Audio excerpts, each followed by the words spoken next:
이제 어지간한 걸로는 놀랍지도 않다라는 그런 인식이 있었는데, 시도지사가 임대료를 결정을 합니다.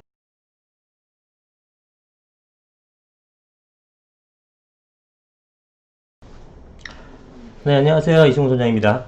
자, 최근에 정부가 여러 가지 법안을 내놓고 있는데, 사실은 워낙에 많은 정책들이 나오고, 워낙에 강한 대책들이 나오다 보니까, 이제 어지간한 걸로는 놀랍지도 않다라는 그런 인식이 있었는데, 여전히 놀래키고 있습니다. 대단합니다.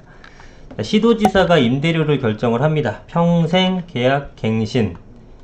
자, 무리한 부동산 남발을 한다고 하는데요. 이제는 대단합니다. 인정 안 할 수가 없네요. 쇼킹합니다. 쇼킹해. 임대료를 결정을 누가 하냐면은 시도지사가 합니다. 주인이 엄연히 있는데 시도지사가 결정을 한다라는 거죠. 이런 일이 있나요? 이런 게 있는지는 모르겠습니다. 네, 있다고 하더라도 너무 좀 무리한 게 아니고, 시도지사가 이거를 결정한다고 한다면 시도지사의 권한이 막강해지는 것은 우리가 또 막을 수가 없겠죠. 자, 거기다가 평생적으로 계약을 갱신한다. 예. 참 놀랍습니다. 뭐라고 얘기를 할 게 없네요. 무슨 코멘트를 이제 하고 싶지도 않은 수준인데, 한번 내용을 보겠습니다. 자, 지금 이 기사에서는 정부에 대한 약간 신랄한 비판도 들어가 있는데, 정부는 지금 부동산을 잡아야지만 보궐이나 대선에서 승기를 잡을 수 있기 때문에 무한 전세 계약 법이라든가, 방금 얘기했었던 시도지사가 금액을 결정짓는 법안이라든가, 이러한 주택 임대차 관련된 보호법만 20개 정도를 우후죽순 내보내고 있는 거죠. 그러다 보니까 시장에서 상당히 혼란을 겪고 있다. 물론 발의이기 때문에 이게 국회를 통과한 것은 아니고요.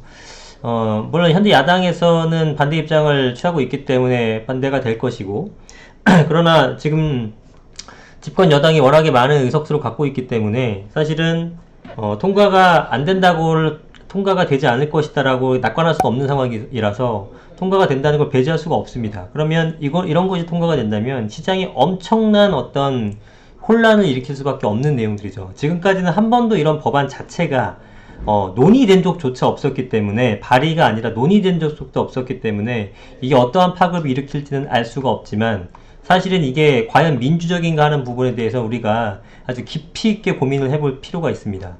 모든 걸 다 정부가 한다라는 식인 것 같은데, 이렇게 되게 되면은 나머지 건 왜 안 합니까? 예. 시도지사가 전월세 가격 정하면 매매 가격도 정하지 그래요? 네? 음식 가격도 정해야 될 것이고, 옷 가격, 의식주 다 정하면 되겠네, 정부가. 그죠? 모든 걸 정하면 되겠네요. 그죠? 마이크 값이 얼마고, 여러분들 급여가 얼마인지까지 다 정부가 정하면 되는 겁니다. 이게 도대체 뭐 하는 건지 전 도대체 이해할 수가 없습니다. 자, 그래서 부동산 가격 급등으로 문재인 대통령과 더불어민주당의 지지율이 동반 하락세를 보이면서 여당 의원들이 지금 마음이 급해졌죠. 법안 발의가 유행처럼 확산하고 있다. 그리고 부동산의 작동 원리를 무시한, 이분들이 부동산 전문가들은 아니잖아요. 여당 의원들의 무분별한 부동산 관련 법안 발의는 자신의 정치적 선명성을 강조한 쪽에만 초점을 맞췄다. 그러니까 본인들 홍보하는 거에 지금 미쳐있다라는 겁니다.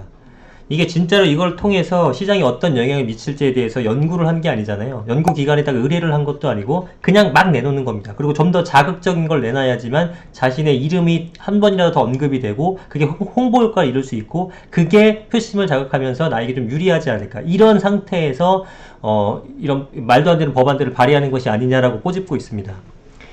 그래서 민주당의 한 핵심 관계자는 부동산 문제를 잡지 못할 경우에 내년 4월 보궐선거는 물론 22년 대통령 선거에서도 승기를 잡을 수 없는 만큼 임시국회에서 초강력 부동산 관련 입법이 나설 것. 자, 민주당의 핵심 관계자가 이런 말을 했는지 없는지 진짜로 사실인지 모르겠습니다만, 정확하게 이제 솔직하게 표현을 한 거죠. 부동산 문제를 잡지 못할 경우에는 이러저러한 선거에서 문제가 생기기 때문에 강력한 법안을 내놓는다. 부동산 시장 안정화라든가 이런 게 아니라 승기를 잡기 위해서, 내지는 보궐선거에서 이기기 위해서 강력한 법안에 나서고 있다. 이게 뭡니까 도대체가? 참 이해가 안 갑니다. 자, 다만 현재 여러 의원들이 앞다퉈 내놓는 다양한 법안 개정안이 중구난방식으로 흐르고 있어서 의원들 사이에서 너무 나가는 게 아니냐는 이야기 나오는데, 본인들도 아는 거예요. 좀 심각하다라는 것을. 네? 어느 정도 수준까지 가야 되는데 이 선을 넘었죠. 더불어민주당의 재산권 침해 논란 주요 법안. 자, 고위공직자 1주택에 매각하거나 백지 신탁하도록 의무화. 이것도, 이거 외국에서 보면은 겁나게 웃을 일 아닙니까? 창피한 것 같아요. 예? 이, 아니, 어떤 그 정책을 잘 만들어 놓고 시장에서 영향만 있으면 되지. 그게 왜 공직자들이 주택을 팔아야 되며 해야 됩니까? 이건 정치적 쇼죠. 시도지사가 표준 임대료를 산정. 이게 제일 황당해요. 지금 이번에 나온 거.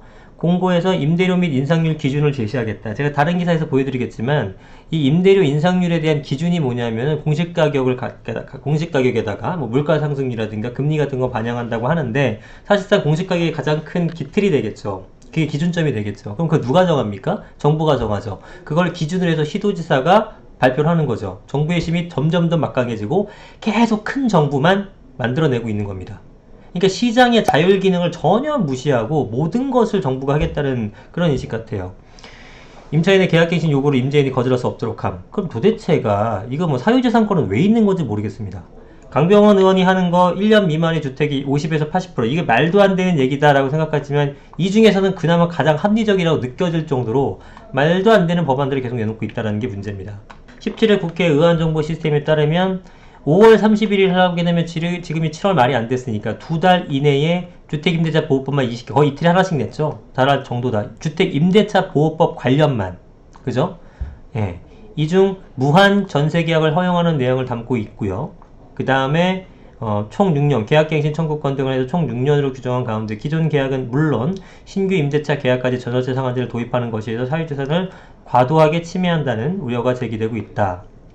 자, 임대인의 사유재산권 침해 논란이 일어날 수 있어 위한 논란까지 불거지는 거 본인들도 검토를 했을 겁니다. 그럼에도 불구하고 아니면 말지식으로 일단 질러보는 거예요. 왜? 본인들은 홍보가 되거든. 그걸 노리는 것 같아요. 그렇지 않고서는 어떤 이렇게 생각 없는 그 어떤 법안들을 내놓을 수 있는지 전 이해할 수가 없습니다. 불로소득에 대한 강력한 양수를 부과한다. 70%로 끌어올렸... 참... 자, 제가 뭐 그 양도세 높이게 되면 시장 공급이 안 되기 때문에 가격이 올라가는 어떤 상식선의 얘기는 여러 번 했기 때문에 더 이상 얘기 드리지 않겠습니다. 이런 것들에 대해서는 정부가 계속 세금을 걷겠다라는 어떤 의지만 계속 표명하는 걸로 밖에 안 보이고요. 실질적인 부동산 시장 안정화에 대해서는 관심이 없어 보입니다. 여당에서 주택임대차 보호법에 대한 여러 개정안을 발의했지만 무리한 개정안은 결국 법안소에서 야당 의원들이 반대해서 법제사본위에서 통과할 가능성은 작다. 여기서 정확히 얘기했네요. 여당 의원들이 야당 의원이 반대할 것을 뻔히 알면서도 중구난방식으로 법안을 발의하는 것은 정치적 선명성을 위한 것으로 해석된다. 뭐 정확한 지적이라고 봐야겠습니다.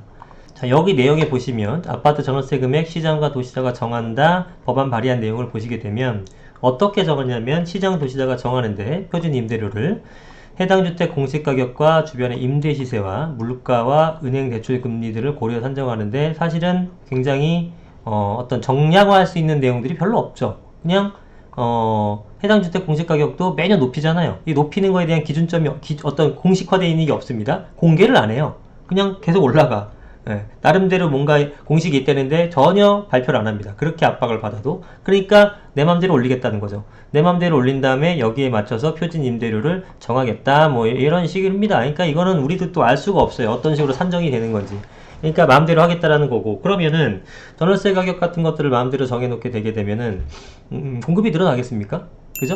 공급을 하지 않겠죠. 왜냐하면 집을 구입하는 사람도 있지만 집을 구입해서 세를 놓는 사람도 있고 뭐 다양할 텐데, 뭐 내가 마음대로 살 수가 없다 그러면은 당연히 아무도 집을 살려고 하지 않을 거고, 그렇다면은 공급자 입장에서는, 시행사 입장에서는 공급을 하려고 하겠습니까? 그러면 주택은 또 안 지어지죠. 주택이 안 지어지게 되게 되면 전월세가 또 부족하게 된다는 얘기입니다. 그죠? 이 시장을 왜곡시키는 것들이 워낙에 많아요. 근데 발상 자체가 어떻게 이거를 시도시자가 정한다고 생각하는 건지 저는 전혀 어떤 그 연구기관에, 관련 연구기관에 어떤 의뢰 없이 그냥 탁상에서 이렇게 하면 되겠구나 하고 발의하는 것 같아요. 응? 도대체가 그러면 시도지사는 얼마나 그 권한이 막강해지겠습니까? 그죠? 이 엄청난 막강한 권력에 대해서 부정부패가 일어나지 않는다고 장담할 수 있어요? 그럼 이런 부작용이 뻔히 생기겠죠. 오히려 이런 어떤 그 부정한 청탁 같은 게 늘어날 수 있는 법안들이 계속 나오는 게 문제란 말입니다. 생각 자체가 잘못된 거야, 이거는. 어떻게 그거를 시도지사가 정합니까? 말이 됩니까, 여러분들? 응? 모든 걸 다 정하든가 그러면. 시장 민주주의를 버리고.